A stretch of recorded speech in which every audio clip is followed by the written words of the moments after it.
Bon matin à tous. Aujourd'hui, un message dans l'Évangile de Jean, chapitre 6, pour tous ceux qui sincèrement veulent servir Dieu, veulent faire les œuvres de Dieu. Le titre pourrait être « Veux-tu faire les œuvres de Dieu ?»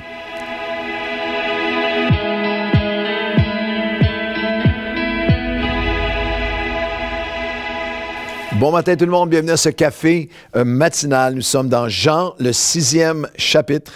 Et notre thème, c'est « Si tu veux faire les œuvres de Dieu » ou « Veux-tu faire les œuvres de Dieu ?» Je sais que vous êtes nombreux à vouloir servir Dieu, à vouloir faire les œuvres de Dieu, à glorifier Dieu avec vos vies. Je veux faire les œuvres du Seigneur. Je voudrais être utile pour lui. Je voudrais le servir. Je voudrais voir sa gloire. Eh bien, lorsqu'on regarde dans Jean 6, nous allons lire littéralement un groupe qui vient à Jésus qui lui pose littéralement la question, que devons-nous faire si on veut faire les œuvres de Dieu? Et le contexte de Jean chapitre 6, des œuvres de Dieu se manifestent partout autour et Jésus les incarne. Les manifeste. On a la guérison de l'homme paralysé depuis 38 ans dans le chapitre précédent. Et le chapitre 6 commence avec les mots « Après cela, Jésus s'en alla » versets 1 et 2. Jean 6, 1 et 2. « Après cela, Jésus s'en alla de l'autre côté de la mer de Galilée de Tibériade. Une grande foule le suivait parce qu'elle voyait les miracles qu'il opérait sur les malades. Et Jésus monta sur la montagne et là, il s'assit avec ses disciples. » Alors, c'est un contexte où les œuvres de Dieu se font.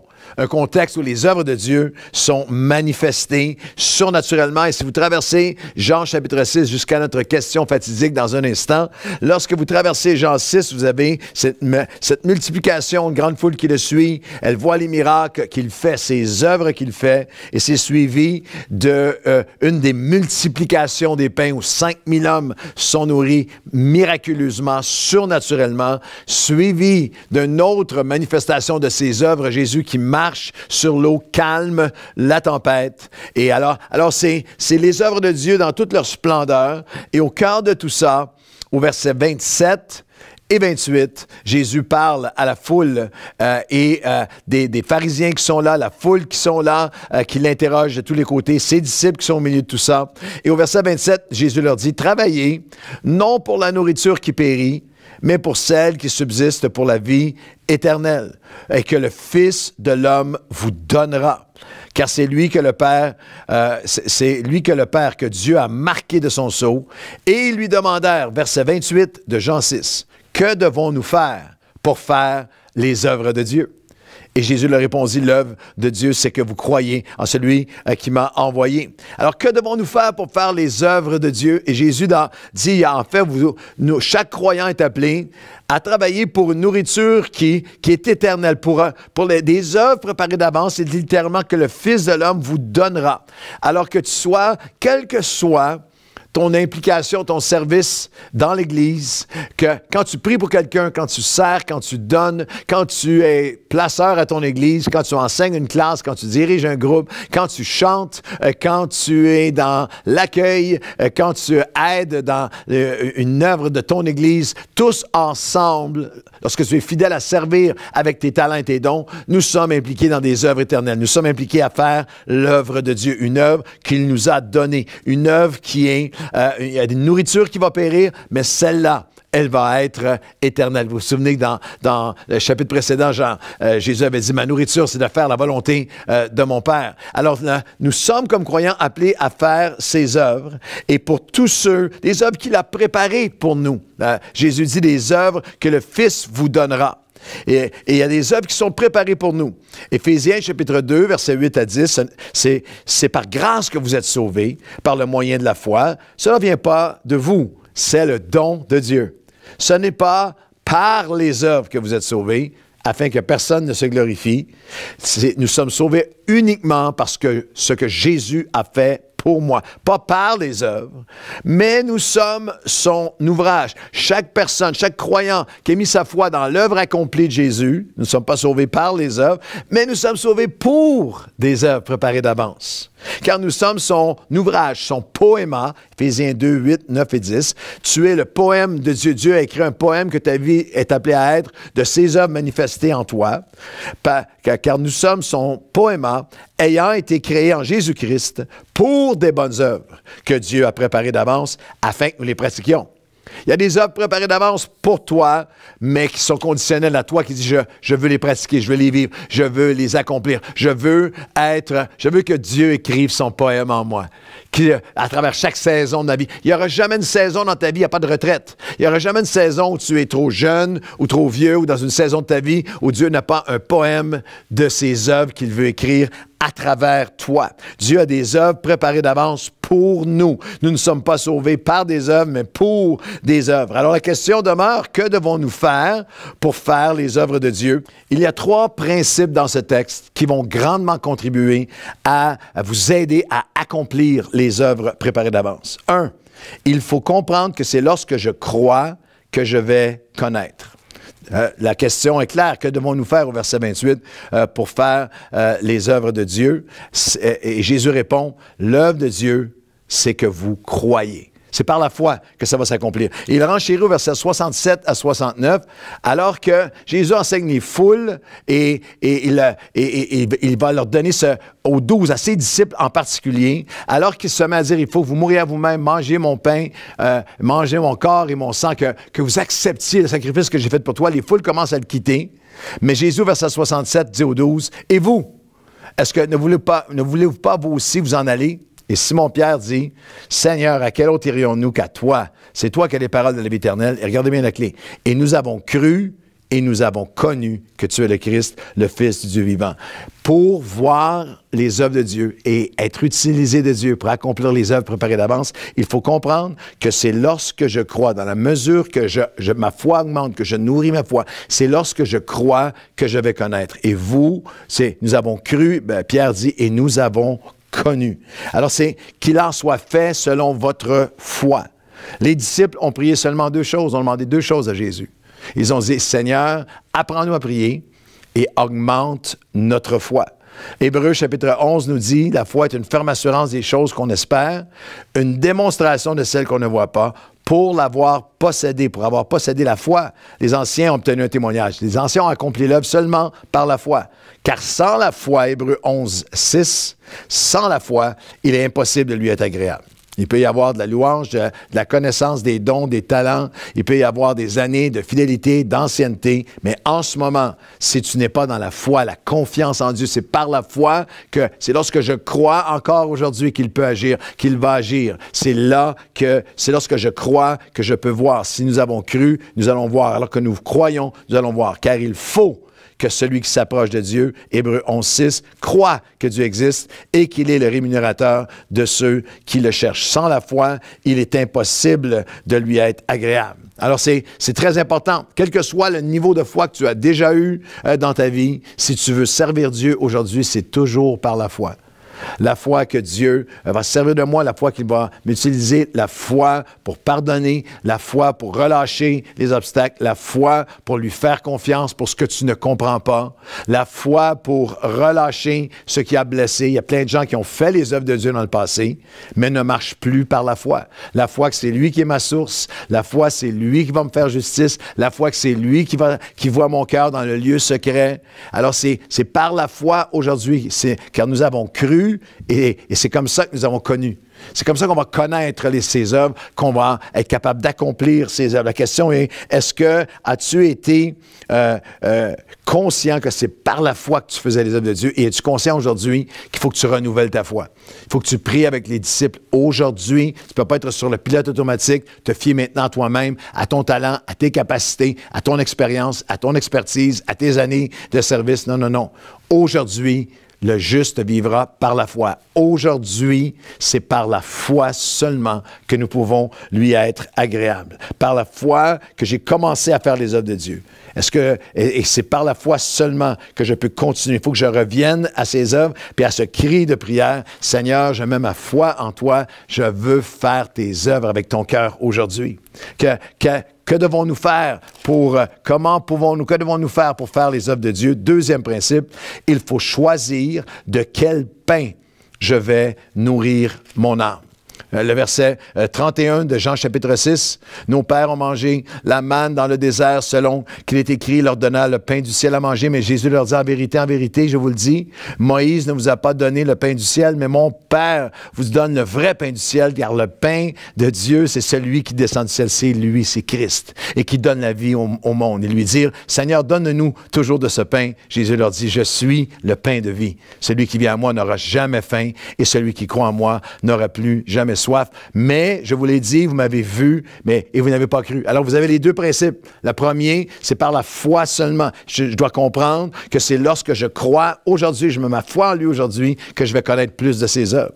Et le deuxième principe, c'est que je dois choisir de quel pain je vais manger. De quel pain je vais manger? Est-ce que je vais manger du pain de Christ? Et ça parle de est-ce que je me nourris aujourd'hui de sa parole. C'est les paroles de Christ, le pardon de Christ, les commandements, la pensée, la compassion, le salut, la grâce, ses principes, ses prières, ses priorités, ses valeurs à lui, ses paraboles, c'est sa présence. Dis-moi de quel pain tu te nourris et je te dirai qui tu es. Dis-moi de quel pain tu te nourris et je vais te dire quelles œuvres tu vas vraiment accomplir. Et ça, c'est très important parce que tu peux avoir été dans une saison de ta vie où tu te nourrissais du pain de Christ.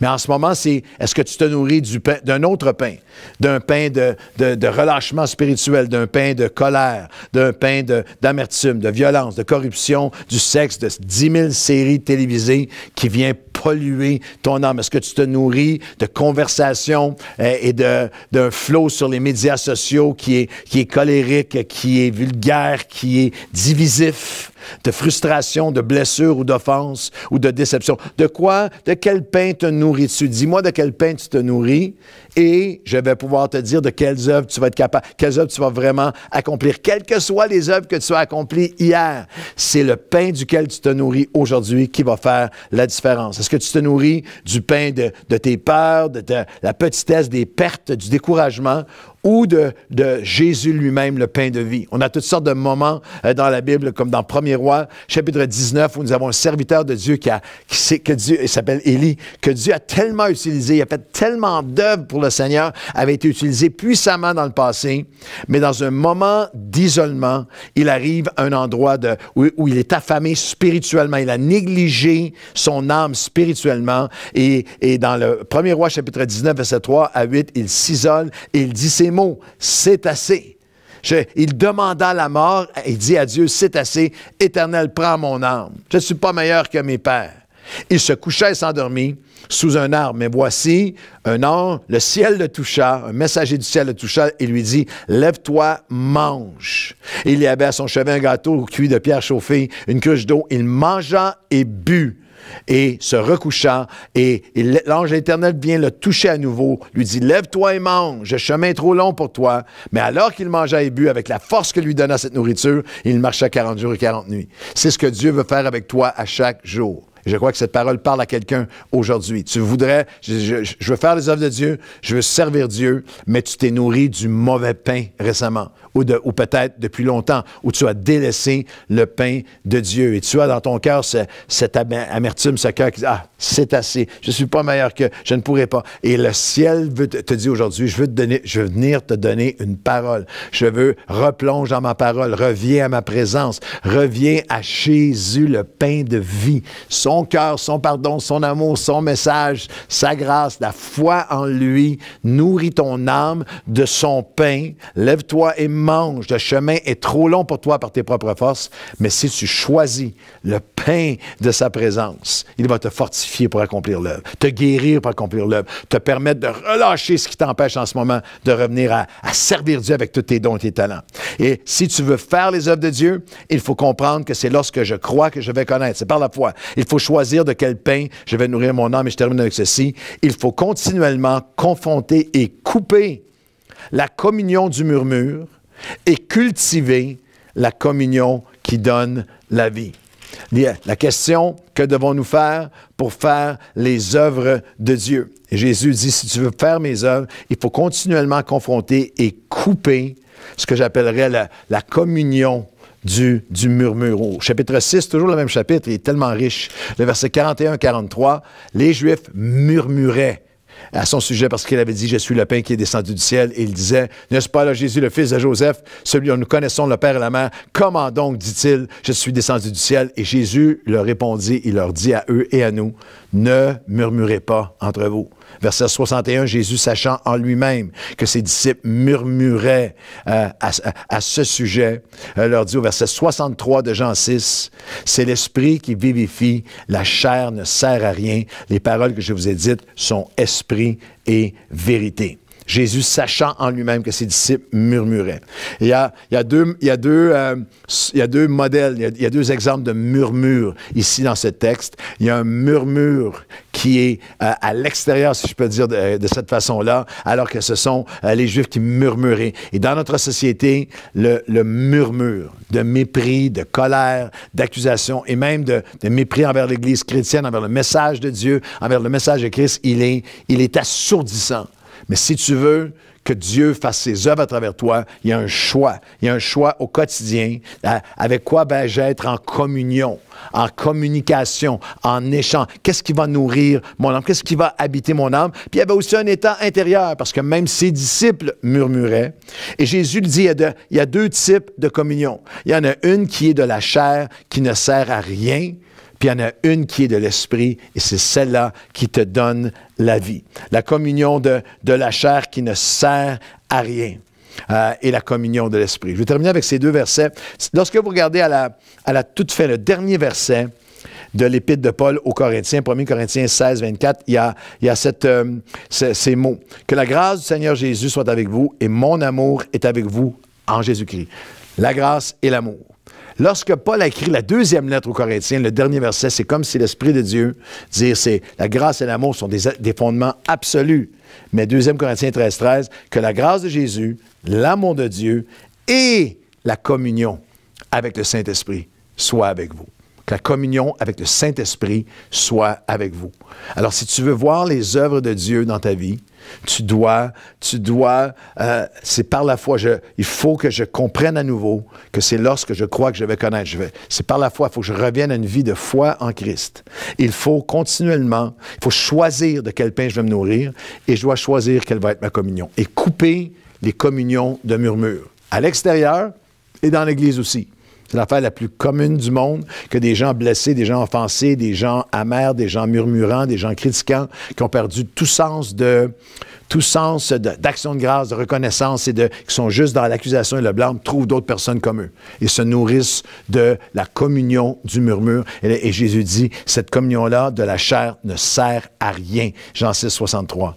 Mais c'est l'Esprit qui vivifie. La communion avec l'Esprit de Dieu, avec le Saint-Esprit, avec la personne de Jésus et l'Esprit de Dieu. Et dans 1 Corinthiens chapitre 2, le verset 9, dernier verset, « Et comme il est écrit, ce ne sont pas les choses que l'œil, ce sont les choses que l'œil n'a pas vues, que l'oreille n'a pas entendues, qui ne sont pas montées au cœur de l'homme. » 1 Corinthiens 2, 9. Les choses que Dieu a préparées, les œuvres que Dieu a préparées pour ceux qui l'aiment. Dieu nous les a révélées par l'Esprit. Dieu les a révélés par l'Esprit, car l'Esprit sonde tout, même les profondeurs de Dieu. Lequel des hommes connaît les choses de l'homme si ce n'est par l'Esprit de l'homme? De même, personne ne connaît les choses de Dieu si ce n'est par l'Esprit de Dieu. Dernier verset. Or, nous n'avons pas reçu l'Esprit du monde, mais l'Esprit qui vient de Dieu, afin que nous connaissions les œuvres, les choses que Dieu nous a données par sa grâce. Si tu veux que Dieu, tu dis, Pasteur Claude, je veux faire les œuvres de Dieu. Tu as besoin de comprendre que c'est lorsque je crois que je vais connaître. Je veux revenir à dire, Seigneur, augmente ma foi. C'est seulement alors que je mets ma foi en toi, Jésus, à nouveau, que tu vas pouvoir te servir de moi. Il faut que je choisisse de quel pain je vais me nourrir. Il y a toutes sortes de pains. Je vais me servir, je vais me nourrir maintenant, nourrir mon âme, du pain de ta parole, du pain de ta présence, du pain de ta grâce, mais des paroles de Jésus. Je vais me nourrir de Jésus lui-même, le pain de vie. Et il faut continuellement confronter et couper. Seigneur, je vais couper des communications qui sont du murmure, qui sont de la chair, qui sont inutiles et qui sont aussi toxiques et qui viennent gruger mon appel et ma joie, ma paix devant Dieu. Et je veux renouveler ma communion avec toi. Seigneur, je prie pour chaque personne au son de ma voix. Nos yeux ne peuvent pas voir, nos cœurs ne peuvent pas imaginer les choses que tu as préparées pour nous, mais elles sont révélées par ton esprit. Alors, nous revenons à une communion avec toi. Nous revenons... Quel homme peut connaître les choses d'un homme si ce n'est par l'esprit d'un homme? Toutes nos limites humaines, nos déceptions humaines, nos blessures humaines, nos colères humaines, nos perspectives humaines viennent... cette dynamique-là humaine, nous savons, comme pour prendre les paroles de Jésus, qu'elles ne servent à rien dans l'accomplissement de ton royaume. Nous avons besoin de renouveler non seulement ta grâce dans nos vies et l'amour, mais la communion avec le Saint-Esprit. Le koinonia, la communion, la communication, l'échange de ton esprit en nous qui vient écrire tes œuvres dans nos vies. Alors, je prie pour cette restauration et que dans chaque personne qui regarde ce café matinal ce matin et que nous puissions, comme jamais en 2024, faire tes œuvres que tu as préparées pour nous, les œuvres préparées d'avance afin que nous les pratiquions. C'est ce que nous voulons en 2024. Au nom de Jésus. Amen. Bonne journée à tous.